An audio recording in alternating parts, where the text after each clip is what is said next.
Welcome to the Next Door Investor. Today's video is a very special video, especially for beginners who want to apply for an IPO. These days, there has been a plethora of IPOs coming in the market, and all the retail investors, newcomers, everybody is rushing to join the bandwagon.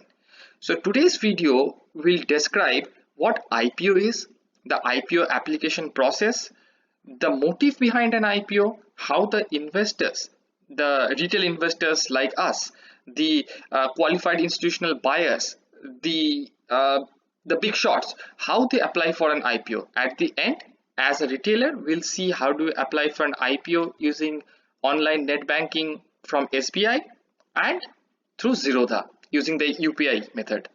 So let's start. Now, what exactly is an initial public offering or an IPO? So it refers to the process where the shares of a private corporation becomes public in a stock issuance. Now, this IPO allows a company to raise fund from the public investors. Public investors as in us, the general public. The companies must meet the requirements by the exchanges and the Securities and Exchange Commission to hold an IPO. This is very important.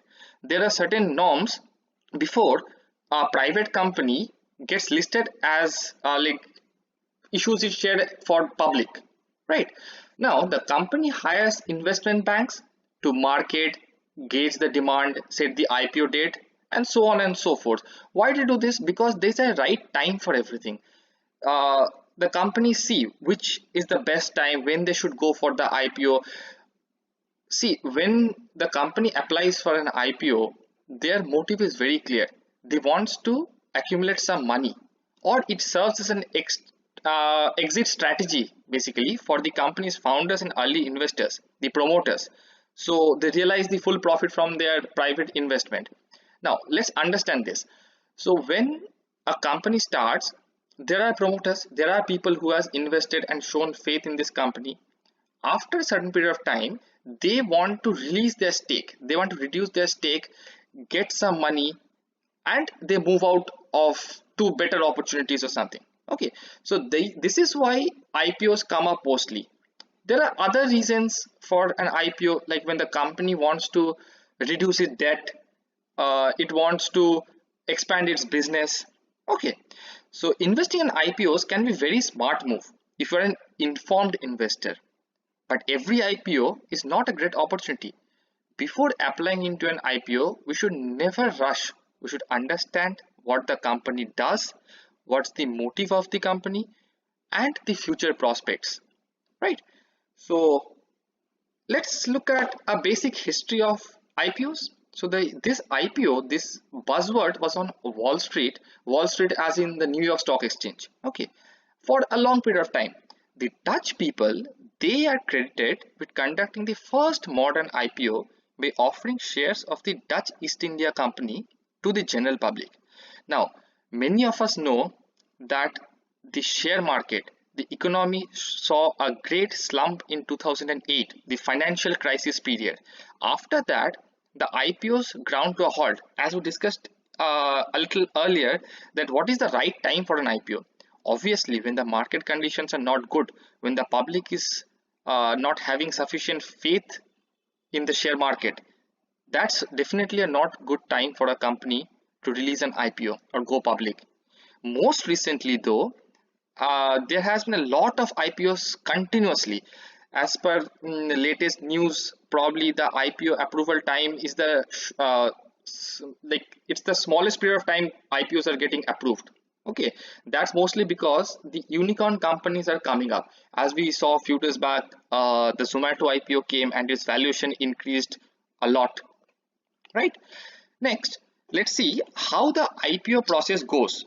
Okay, so the first step in an IPO process, this is not from the perspective of the people who are applying, this is from the company's perspective. The first step is the proposal. In this stage, the underwriters means the people who are willing to take the risk basically.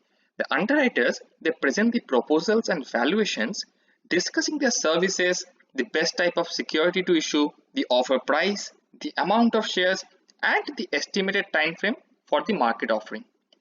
The underwriter, the company it chooses its underwriters and formally agrees to some underwriting terms, basically through an agreement. Next, the IPO teams are formed, specific teams who handles only this IPO process. This includes the underwriters, the lawyers, certified accountants, the SEC experts, and in the Security and Exchange Commission experts. Next comes the documentation phase. The information regarding the company is compiled for the required IPO documentation. This is called, the first step is known as the S1 registration statement, which is in that IPO filing document. It has two parts, the prospectus and the privately held filing information. The S1 registration statement also includes preliminary information about the expected date of the filing, like the IPO filing. It will be revised often throughout the IPO process though, and same thing goes on, like this IPO prospectus itself is revised multiple number of times based on the market conditions at that time. So the companies take the necessary steps to make specific public share offering requirements.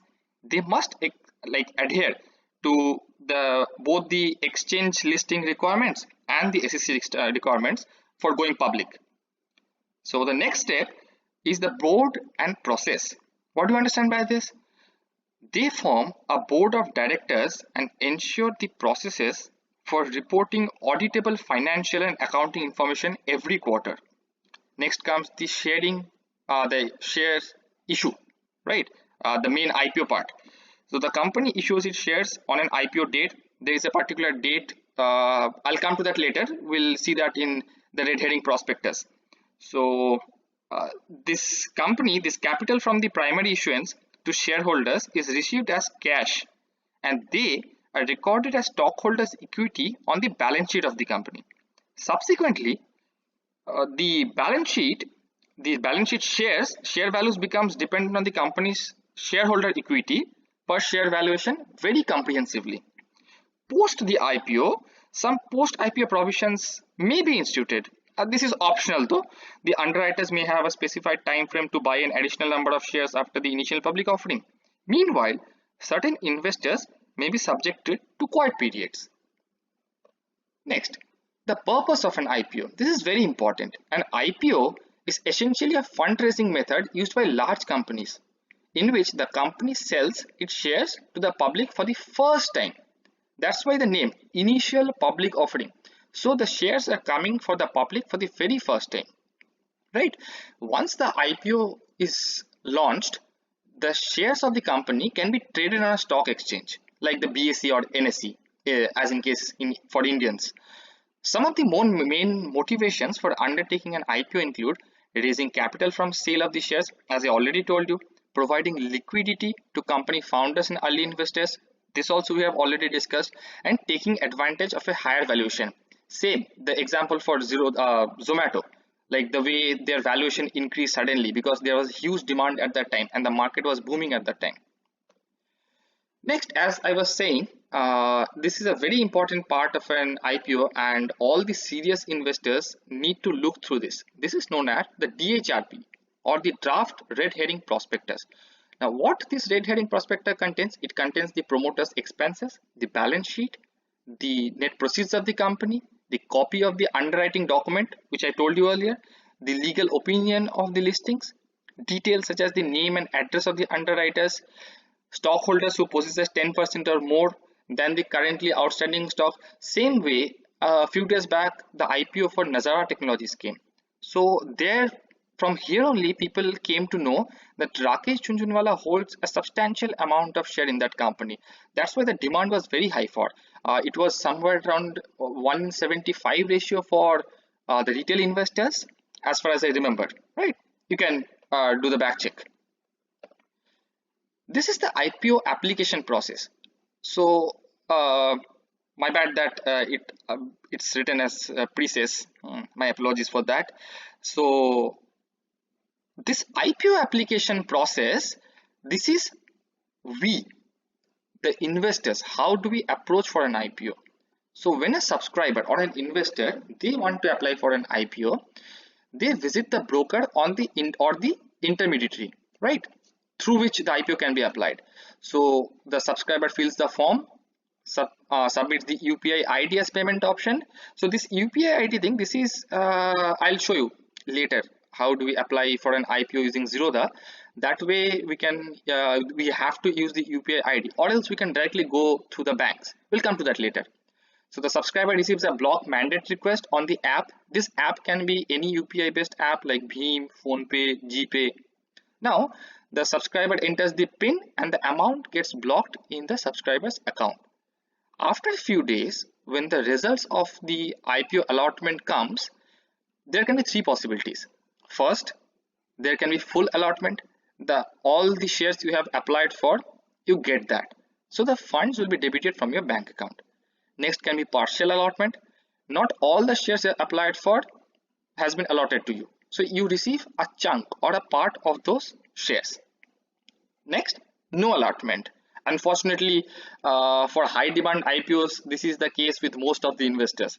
We do not get an allotment because the probability of getting such an IPO is very low. So the blocked amount will be unblocked after the expiry date. Okay. Now, as because we are talking about IPO in detail, this is a one-time video, so we should always know what are the background work that is going on, right? Just blindly applying for an IPO for the sake of earning some money, it's not recommended. Okay, so let's see what is an ASBA. You must be hearing ASBA Bank, ASBA Bank. So what's an ASBA? ASBA stands for Application Supported by Blocked Amount. In essence, ASBA is an application that has the authorization to block funds in a bank account. This functionality is used to set aside the money being used for an IPO. Now, the reason why ASBA has become so mainstream these days is because of its ingenuity. When an investor applies for an IPO through ASBA, the amount debits from the account only if the application is eligible for an allotment. After being selected, the basis of allotment is finalized, and until that point, it is just marked as an lien amount. Whenever you open your net banking, you'll see there's something called lien amount in that. So lien amount means you have applied for an IPO and that money is blocked by the bank. So your total account balance will be the same. It will show the same account. Now, suppose you have 20,000 rupees in your account and the lien amount for an IPO is 15,000. Your account balance will still show 20,000 till the point the IPO application allotment is finalized. If it is allotted, the amount will be debited and you'll be left with 5,000 in your account. And I guess you understand this part, right? So next thing is SCSB. Now SCSB stands for the State Certified Syndicate Bank. So only these banks have the authorization to use the ASBA service for their clients. Now some popular SCSB include the State Bank, Axis Bank, SDFC, ICICI, so on and so forth. There are quite a few number of banks. All the major banks are certified this way. Now before applying an IPO, from the point of view of an investor, there are few requirements. The applicant, the individual investor, he or she must be a resident of India over the age of 18. They must have internet banking activated with the bank, having a Demat account with any depository participant like CDSL or NSDL. It may not be necessarily with the same SCSB. Please keep that in mind. So if you want to apply for an IPO using SBI, you need not have a Demat account with SBI. Next, very important, you must have a permanent account number or the PAN number. Next thing, the applicant must only apply at the cutoff price. I'll explain what this is. As I have already mentioned in my previous videos, you should always apply for an IPO at the cutoff price. Generally, when an IPO comes, we see that there's a price band. So the cutoff price is the upper limit of that price band. Okay, so you should always apply for that, because when you apply for the lower price band, your chances are almost nil of getting an IPO, right? So also the details of the Demat account, like the depository participant and knowing whether the Demat account is with NSDL or CDSL, these are the very like few things which one should keep in mind. So when you apply for an IPO using a SCSB bank, so we should know whether the DP is NSDL or CDSL. There is an option. I'll show you in detail about these things in the short period of time. So the only following category of people can apply through retail internet banking. Who are they? The retail individual investors, the retailers like us, the employees of the company, the shareholders of the company. Sometimes there is a quota out of the 100% of the shares that are going to be listed. Some percentage are given to the employees or the shareholders of the company. For example, LIC is going to come probably by the end of this year or early next year. So about 10% or so, as far as the news is coming, will be kept aside for the policy holders. So this is something similar to the shareholders and employees thing. Okay. Or the next type of category is through corporate internet banking. These are the big shots, the mutual funds, the non-institutional investors, the qualified institutional bidders, the insurance companies, these people. Now let's see in detail how do we apply for an IPO using the bank. So I have taken my example from the State Bank of India. If you have any other bank, the process is basically the same. So let's go ahead. So first thing, once you log into your internet banking through SBI, go to e-services. Under e-services drop down list, go to the Demat services and ASBA services. Okay. When you click that, this page opens up, wherein you go under the IPO, equity or rights under the ASBA services. This opens up this apply for a new IPO page, wherein you have to accept the terms and conditions, wherein you accept that you are eligible to apply as an individual investor, employee or shareholder or an HNI. Next, there will be a list of IPOs currently running in the market. You choose the one you have studied, you choose the one that is best for you, and you have, see, when you apply for an IPO, suppose as here we can see there are 4 IPOs open. There is something called gray market premium. Gray market premium means before getting listed on the exchange, this is being traded in the background. Okay, so there is a certain price. So gray market premium is an indicator which lets us know how the IPO is faring, okay, in the gray market, or what is the demand of this IPO. So we can get a fair idea how much this IPO can be subscribed, how much based on the demand, and how at what price the IPO can open over and above or below its cutoff price. Okay, so suppose for Devyani International, I am assuming the gray market premium is about 10%. So 10% means the IPO will open at a profit of 10% over the cutoff price, right? But the demand for Devyani International is very high. The probability of getting allotted in a Devyani International IPO is 1 in 10, for example. But windless, the gray market premium is 8%, whereas the probability is getting 1 into 2. So you should always apply for the one where you have a higher probability as well as a good return is expected. Okay. Next, this is an undertaking by ASBA. We should accept that. You can go through the details for whichever banks you are applying, from whichever banks you are applying. Next, you have to select the category. Be very careful at this stage because a lot of IPOs get rejected also. Why so? Because people in a hurry, sometimes they make a mistake at this stage also.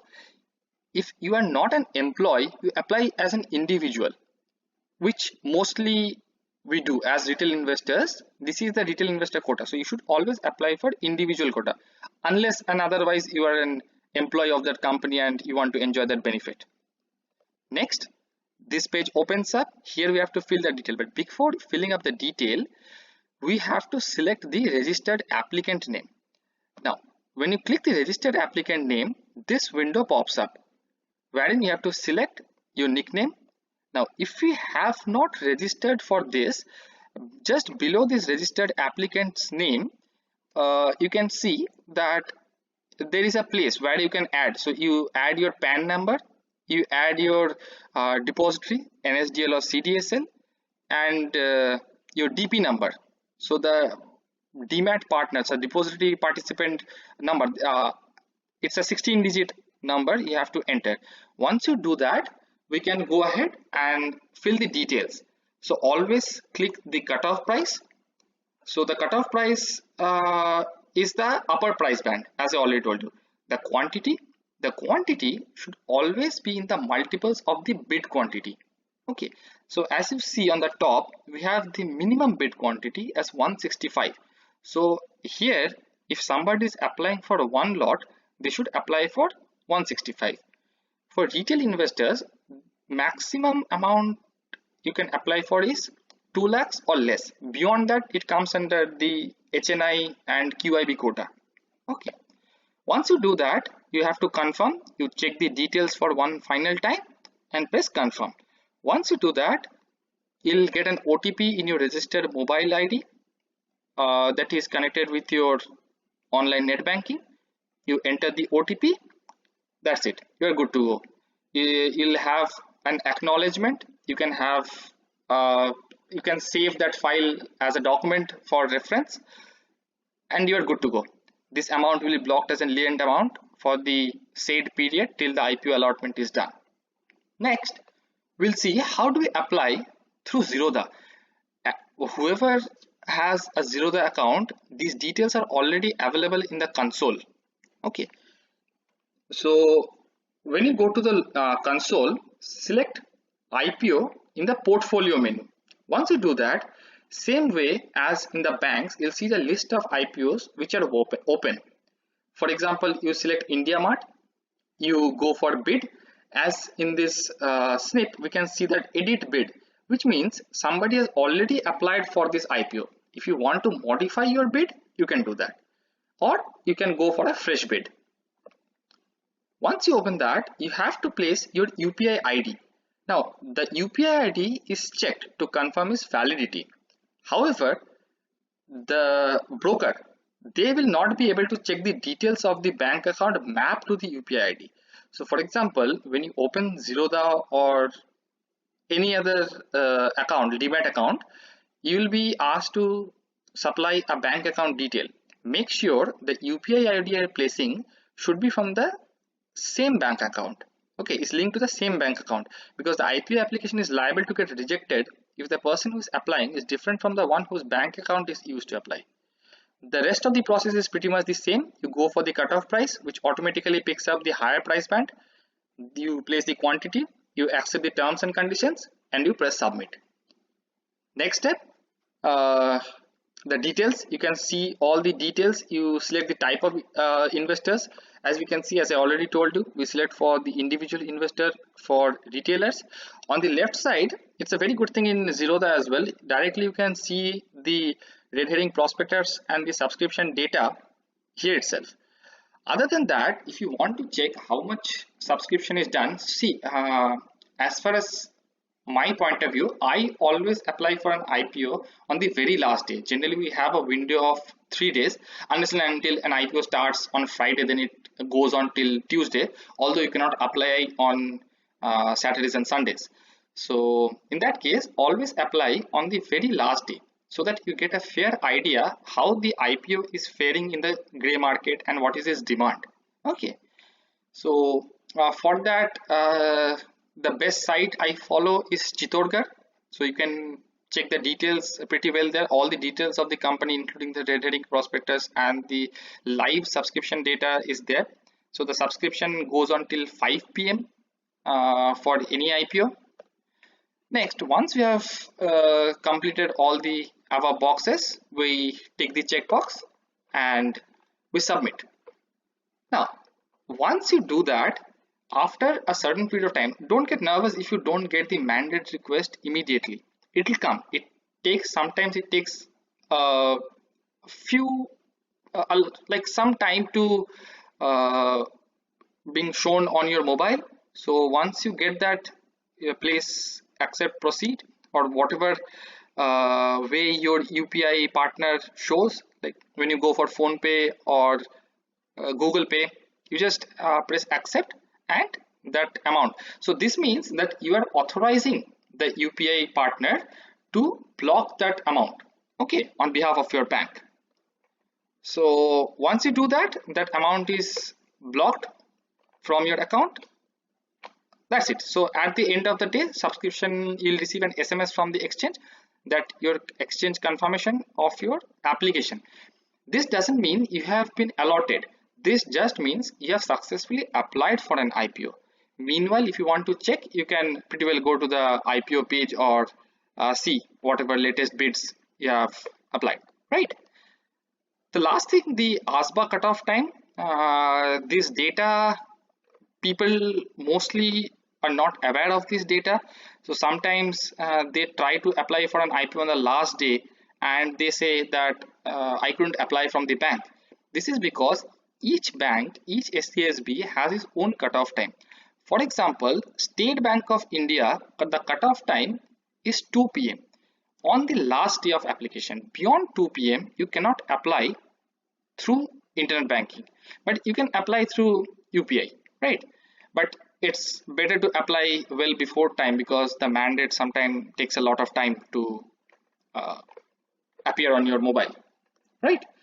So I guess you have all the information you need regarding an IPO. The subject is very vast. You are always welcome to dip deeper into this, right? So I hope that you people find this video useful.